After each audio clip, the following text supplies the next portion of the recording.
पण शिंदेची शिवसेना सुद्धा प्रयत्न करते की राज ठाकरे सोबत यावेत, त्यांच्या सुद्धा चर्चा चालू आहे। बघा, शिंद्यांचा एक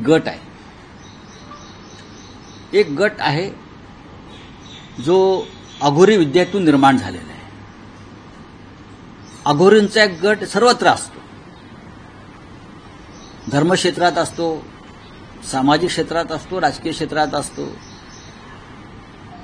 त्यांच्याकडे फार गांभीर्याने पाहण्याची गरज नाही, कारण दिवस रात्र ते अघोरी विद्येमध्ये गुंतलेले असतात। दुसऱ्याचं किंवा राज्याचं नुकसान कसं होईल आणि माझा कसा फायदा होईल ही अंधश्रद्धा जरी असली तरी दुर्दैवानं महाराष्ट्रात जे आम्ही पुरोगामी म्हणून मिरवतो त्या आमच्या पुरोगामीपणाला डाग लावणारी कृत्य समोर येत आहेत। अशा लोकांच्या हातात जर महाराष्ट्राचं राजकारण गेलं असेल तर हे शाहू फुले आंबेडकर प्रबोधनकार ठाकरे यांच्या महाराष्ट्राचं कमालीचं दुर्दैव आहे।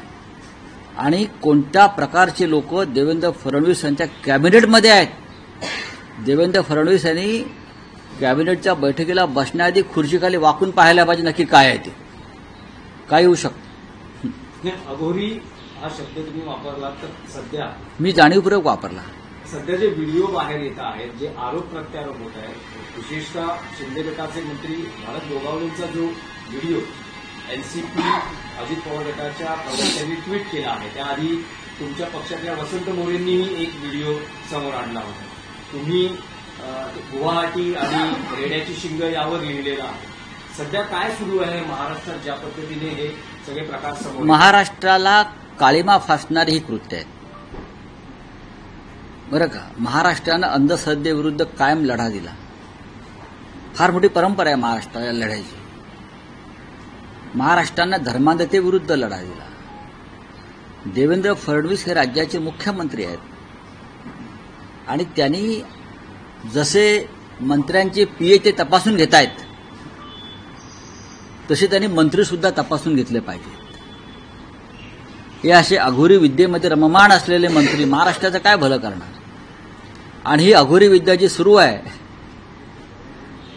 याच्याविषयी जास्त माहिती द्यायची तर ते या राज्याच्या मुख्यमंत्र्यांना एलिमिनेट करून तिथे आमचा नेता यावा, यासाठी अघोरी विद्येचे प्रकार एसएनसी गटाचे लोक ठिकठिकाणी करतायत। हे मी वारंवार आपल्याला सांगितलंय। माझा विश्वास नाही, मी अंधश्रद्धाळू नाही, पण हे समोर येत आहे ना।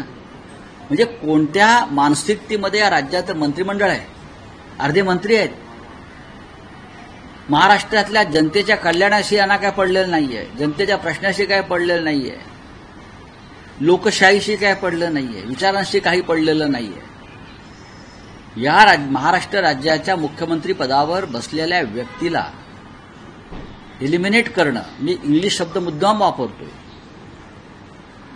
कारण हा शब्द वारंवार इराण इस्रायल युद्धामध्ये आलेला आहे। इस्रायलनं इराणच्या काही प्रमुख नेत्यांना एलिमिनेट केलं अनेक माध्यमात, त्यांचे जनरल्स असतील, डिफेन्स सेक्रेटरी असतील।